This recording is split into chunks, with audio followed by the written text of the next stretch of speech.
everyone, I am Jaideep Singh Chahal. So today we've got Abhay all the way from Panipat with his 2018 Fortuner. So this vehicle's done around 1 lakh kilometers and needed like a midlife upgrade.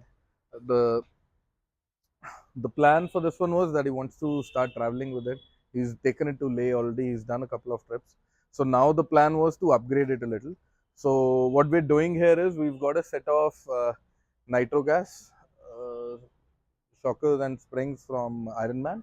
So this is the Comfort series.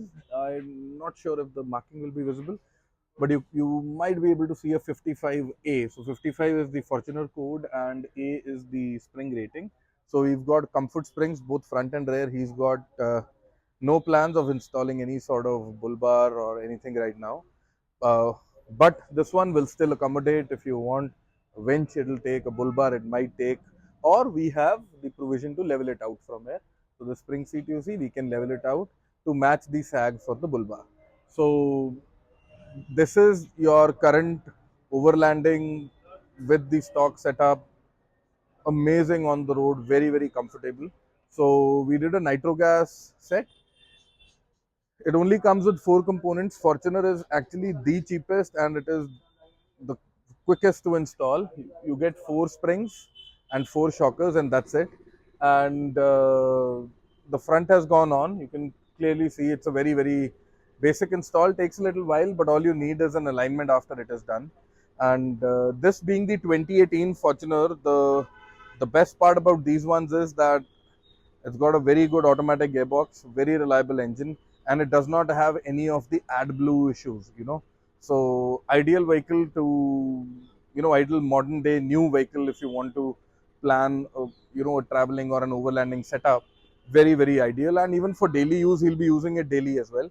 So that being covered, we've also upgraded it to a 285/60 R18 Bfgoodrich. So these are the genuine ones. I wanted to point out something.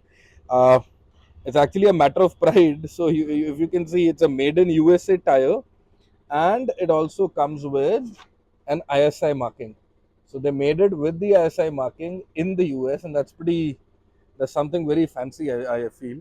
So we've got a set of 4 tires going on, and with that we have the rear as well. I'll quickly show you what we've added in the rear. So the rear installation is pretty basic. We've got the nitrogas shock, and that is the comfort rated, A-rated spring for the back as well, and expected to run very comfortably. And the next upgrade that he's got planned, he might go for fuel wheels, slightly offset, because in the front the clearance with stock wheels and the upper control arm is very minimal. It's like you can just pass like a cardboard piece in between, nothing more, but it won't touch ever. But just saying, if you eventually want to run snow chains or something thicker on the wheels, on the tires, it will need an upgrade. So he's retaining the stock spare as it is. And these tires, the good part about BFG is you won't really run into flats that often. I'm not saying that they never get a flat tire, but you won't get a flat that easy. So you can, to save the cost, you can run a set of 4 without the spare as well. But you have to have a functional spare. That is very important, just in case. So once lowered, I'll try to take a shot of the new stance of the vehicle. It sits close to 50 mm taller now, and it looks very neat. It looks very purpose built and nothing fancy, nothing extra. And just 2 Ironman stickers that we added on the side, and that's about it. I hope he's going to enjoy it and have a good time with the vehicle. We'll cover a small shot of the vehicle once it sets down off the final stance, and that's about it. Thank you. So the final install is done. We are done with the test drive, and the vehicle is ready to go. Uh, Stock wheels with BFGs and the lift, it gives it a very purpose built and a very civilized look. And